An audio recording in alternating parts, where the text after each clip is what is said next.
everybody. My name is Edwin Mendiha. I am the husband of Desiree. I'm an IT guy. And, of course, for the reason I'm here, I'm a robotics teacher on the island of Molokai. I know what you guys are thinking. I don't look older than him at all. I get that all the time. This past school year, I had the privilege of running 3 different robotics programs.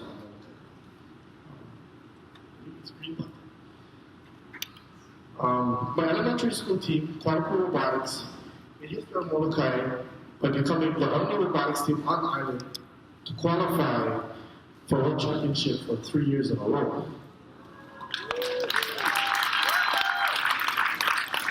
My middle school team, Media Robotics, won a state championship and qualified for the World Championship in their first year as a team. It was the first time they ever competed in that division. And finally, my main team, Molokai High School Robotics, became the first ever program or even team from Molokai High School to qualify for and compete at a World Championship. I've been blessed with truly talented students. One of the reasons I began teaching robotics was that I didn't want any student on Molokai to miss out on an opportunity to build an engineering mindset, or you might even say an innovation mindset. I personally only had 1 year of being on the competition robotics team in high school, but that was enough for me to realize that I, in fact, did not want to go into nursing like many Filipinos. That year showed me what my true passion is, creating solutions to problems with the use of technology. So, yeah, that was me in high school. So what does robotics have to do with creativity? Believe it or not, it has everything to do with creativity, of being creative. Just like in the real world, there are multiple solutions to a problem. Sometimes the solutions are easy, sometimes they're complicated. In the end, it is up to my students how they approach the problems at hand and reach the goals that they set for themselves. In competition robotics, students are tasked to play a game. The objective is to score more points than the other teams, just like in most sports. Unlike in sports, however, the game that is played is changed every year. The robots that they build 1 year will not work for the next. Students have to be innovative in order to separate themselves from the rest of the competition. I encourage my students to look at the top teams and figure out how they can be better. Doing what the best teams will do will bring you to the level, but coming up with an idea that no one else has thought of can bring you above that. With this outlook, they will often solve a problem in a way that I would never have thought of. One of the things that I teach is that there is no stupid idea while designing a robot for a task, unless, of course, it's done on purpose. Rather, I refer to such ideas as unorthodox. A solution may be seemingly bizarre at the moment, but you never know when it may be the most ideal in a situation. Solutions can even come accidentally. We found it out many times. Another important aspect within competition robotics is a student's willingness to change. Sometimes the solution they came up with doesn't work very well. It can frustrate a student who thinks they have the best idea. Failure is an important part of the process. And I think Max always said something similar to what I'm about to say. It's not about winning or losing. It's about learning or learning. I stress learning no matter what the outcome is, because there's always room for improvement. My high school team began competing in FIRST Robotics competition last school year.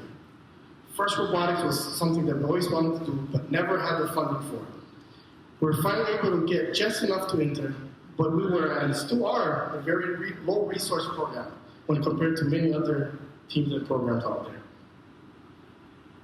Most of the money we had was spent just registering for FIRST Robotics, and I had wondered if I had made the right choice. But I knew that entering into FIRST Robotics, that they will open up many, many doors for the students of Molokai.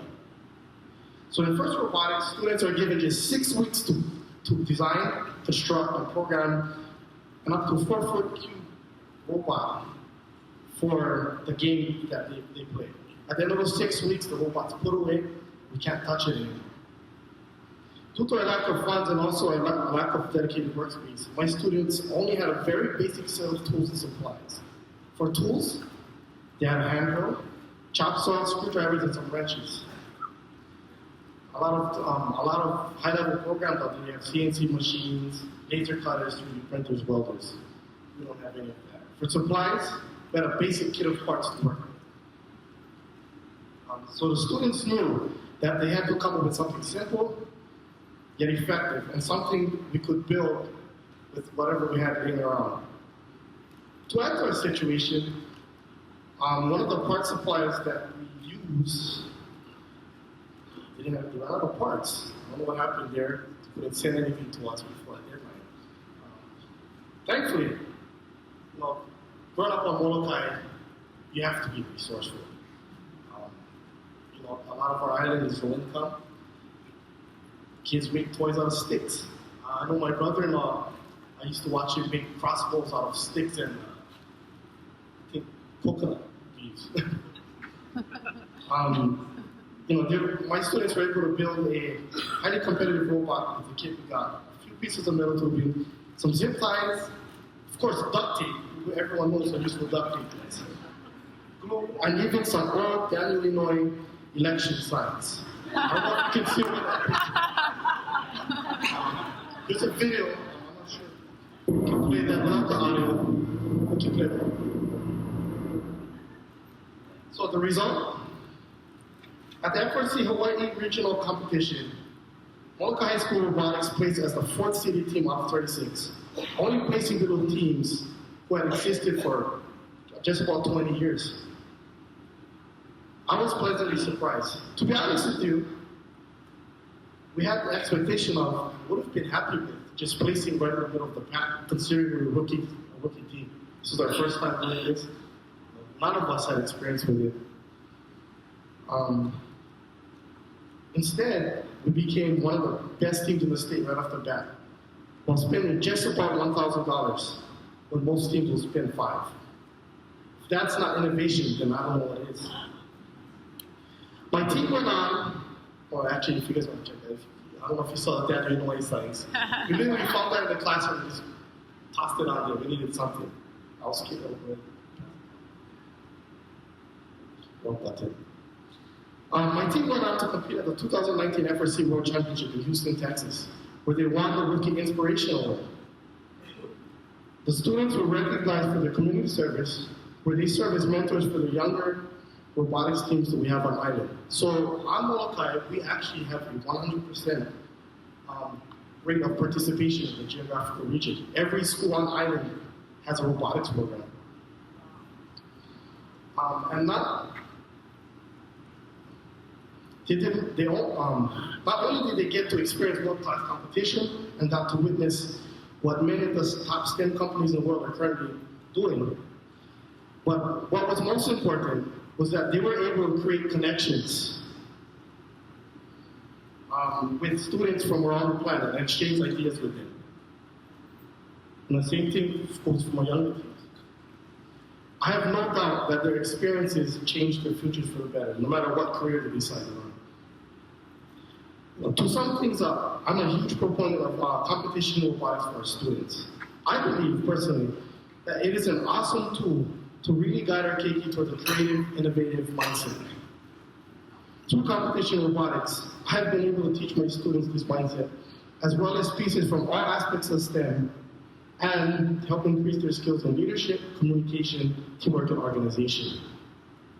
It has been very fulfilling for myself watching my students start from the basics, barely being able to assemble a robot, and slowly evolving into great creative minds who design machines that can compete at a world-class level.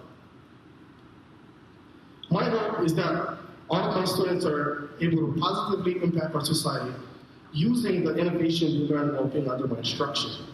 It is a personal goal of mine that one or maybe a few of them go back home to Molokai and use their innovation to start a company, whether it be agricultural, technological, science, whatever it may be, that will bring an economical upturn to our island.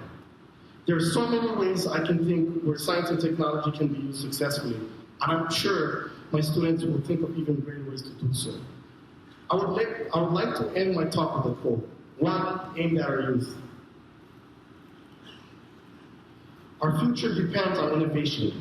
Let's recreate this world together. Mahalo. God bless.